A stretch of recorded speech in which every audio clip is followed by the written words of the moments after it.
वो जो भ्रष्टाचार के बारे में एक पहलू ये भी है कि यहाँ पे सरकार नहीं महागठबंधन। निश्चित रूप से उड़ीसा में हमारी पार्टी सरकार बनाने के लिए, उड़ीसा के लोगों को सुशासन देने के लिए, भारतीय जनता पार्टी के शासन के लिए पूरी तरीके से चुनाव लड़ेगी। ये बात नहीं है, बात ये कि आप बीजेपी के खिलाफ बोल रहे हैं और बीजेपी वहाँ पर बीजेपी के खिलाफ जो वहाँ गठबंधन हो रहा है उसमें नहीं जा रहा है, उसको आप कैसे देख रहे हैं? अब प्राइम मिनिस्टर पे बोला है तो भाजपा के साथ जो स्टेट था उनके लिए रास्ता भी खुला है। मैं आपको बहुत स्पष्टता के साथ कह रहा हूं, महागठबंधन हो और कोई भी अन्य विरोधी दल हो, भारतीय जनता पार्टी की प्राथमिकता सुशासन स्थापित करने की है। हमारा मानना है कि उड़ीसा में गरीब व्यक्ति के लिए जो शासन की नीतियां बननी चाहिए थी वो सुचारू रूप से नीचे नहीं उतरी है और इसलिए उड़ीसा में भारतीय जनता पार्टी का शासन आए, हमारी सरकार स्थापित हो और केंद्र की लाभ सीधे गरीबों को पहुंचे, इसके लिए हम प्रतिबद्ध और पूरे तरीके से एकजुट होकर के पार्टी चुनाव में भारतीय जनता पार्टी का शासन लाने के लिए यहाँ चुनाव लड़ रही है और वर्तमान सरकार को हटाने के लिए चुनाव लड़ रही है। सर 2013 में राजस्थान और झारखंड में आपको अच्छी स्ट्रैटेजी बनाए, वहाँ पे सरकार हुआ है और यहाँ पे उड़ीसा में 2 महीने के बाद चुनाव आ रहे हैं विधानसभा, आप यहाँ पे स्ट्रैटेजी बनाए, आपको अच्छी स्ट्रैटेजी में करो। मैं यहाँ पर हमारे चुनाव प्रभारी के नाते श्री अरुण सिंह जी कार्य देख रहे हैं। मैं आज जो राष्ट्रीय परिषद का जो अधिवेशन है इसको लेकर के देश भर में 66 स्थानों पर पार्टी के द्वारा पत्रकार वार्ता रखी जा रही है। पिछले 1 वर्ष के कार्यकाल में सरकार के द्वारा जो गरीब कल्याणकारी नीतियों की जो योजनाएं आई हैं, कृषि को लेकर के प्रस्ताव की जो योजना आई है और प्रधानमंत्री नरेंद्र भाई मोदी जी के नेतृत्व में जो समावेशी विकास का कार्यक्रम हुआ है, उन तीनों विषयों की जानकारी देने के लिए मैं उपस्थित हुआ हूँ। नियुक्ति के लिए दिया था 2 करोड़ नियुक्ति मिले, कितना सक्सेस हुआ कमेंट थोड़ा बताइए। हमने अपने गरीब कल्याण प्रस्ताव में भी रखा है कि हमने देश में स्वरोजगार के क्षेत्र में काफी कार्य किया है। 7.5 करोड़ लोगों को मुद्रा योजना के माध्यम से स्वरोजगार के विषय को आगे बढ़ाया गया है और इसलिए उन सारे विषयों को हमने रखा है। स्वरोजगार के क्षेत्र में हमारी सरकार ने जो काम किया है वो अभूतपूर्व कार्य किया है।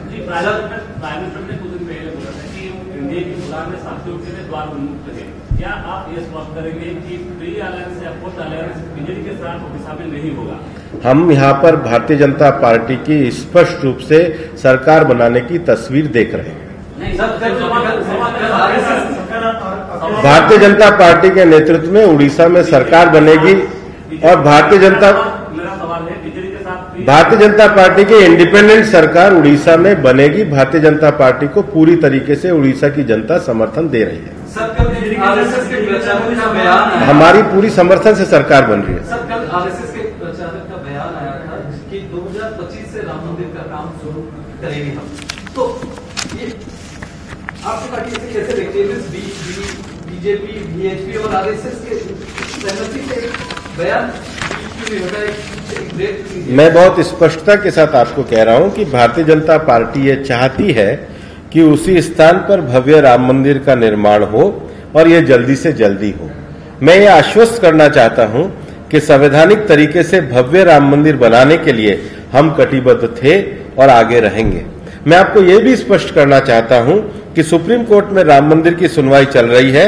हमारी सरकार जल्दी सुनवाई के लिए प्रयास कर रही है और मुझे बताते हुए दुख हो रहा है कि कांग्रेस की जो वकीलों की जो उनकी एक वरिष्ठ वकीलों की जो उनकी एक कंपनी है वो लगातार इस बात का प्रयत्न कर रही है कि सुनवाई ना हो और सुप्रीम कोर्ट में सीधे सीधे कपिल सिब्बल ने खड़े होकर के भी कहा था कि सुनवाई 2019 के बाद हो।